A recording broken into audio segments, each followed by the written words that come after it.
जय माता दी भक्तों। पाप कुंशा एकादशी व्रत कथा। प्राचीन समय में विंध्य पर्वत पर क्रोधन नामक एक बहेलिया रहता था। वह बड़ा क्रूर था। उसका सारा जीवन पाप कर्मों में बीता।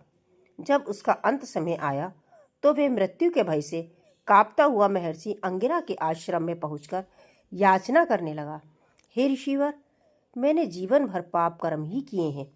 कृपा कर मुझे कोई ऐसा उपाय बताएं जिससे मेरे सारे पाप मिट जाएं और मोक्ष की प्राप्ति हो।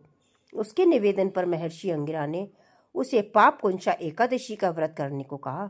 महर्षि अंगिरा के कहे अनुसार उस बहेलिये ने पूर्ण श्रद्धा के साथ यह व्रत किया और किए गए सभी पापों से छुटकारा पा लिया। धर्मराज युधिष्ठिर से भगवान श्री कृष्ण एक दिन पूछने लगे कि हे भगवान, आश्विन शुक्ल एकादशी का क्या नाम है? अब आप कृपा करके इसकी विधि तथा फल कहिए। भगवान श्री कृष्ण कहने लगे कि हे युधिष्ठिर, पापों का नाश करने वाली इस एकादशी का नाम पाप कुंशा एकादशी है। हे राजन, इस दिन मनुष्य को विधि पूर्वक भगवान विष्णु जी की पूजा करनी चाहिए। यह एकादशी मनुष्य को मनवांछित फल देकर स्वर्ग को प्राप्त कराने वाली है। मनुष्य को बहुत दिनों तक कठोर तपस्या से जो फल मिलता है वह फल भगवान विष्णु को नमस्कार करने से प्राप्त हो जाता है। जो मनुष्य अज्ञानवश अनेक पाप करते हैं परंतु हरि को नमस्कार करते हैं वे नरक में नहीं जाते। विष्णु के नाम के कीर्तन मात्र से संसार के सब तीर्थों के पुण्य का फल मिल जाता है। जो मनुष्य भगवान विष्णु की शरण में जाते हैं उन्हें कभी भी यम यातना भोगनी नहीं पड़ती।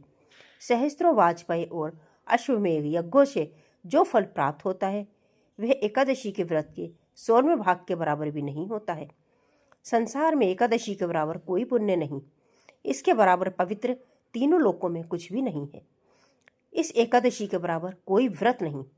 जब तक मनुष्य विष्णु जी की एकादशी का व्रत नहीं करते तब तक उनकी देह पाप में वास करती है।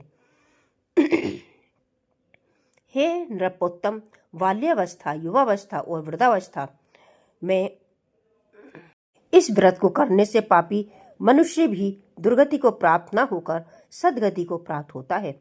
अश्विन मास की शुक्ल पक्ष की इस पापाकुंशा एकादशी का व्रत जो भी मनुष्य करते हैं वे अंत समय में हरिलोक को प्राप्त होते हैं तथा समस्त पापों से मुक्त हो जाते हैं।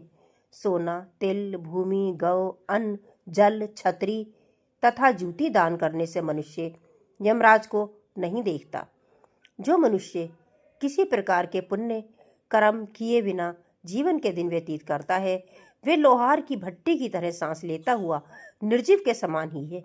निर्धन मनुष्य को भी अपनी शक्ति के अनुसार दान करना चाहिए तथा धन वालों को सरोवर, बाग, मकान आदि बनवाकर दान करना चाहिए।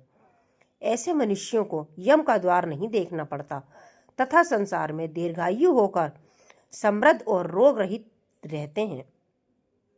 जय हरिओम।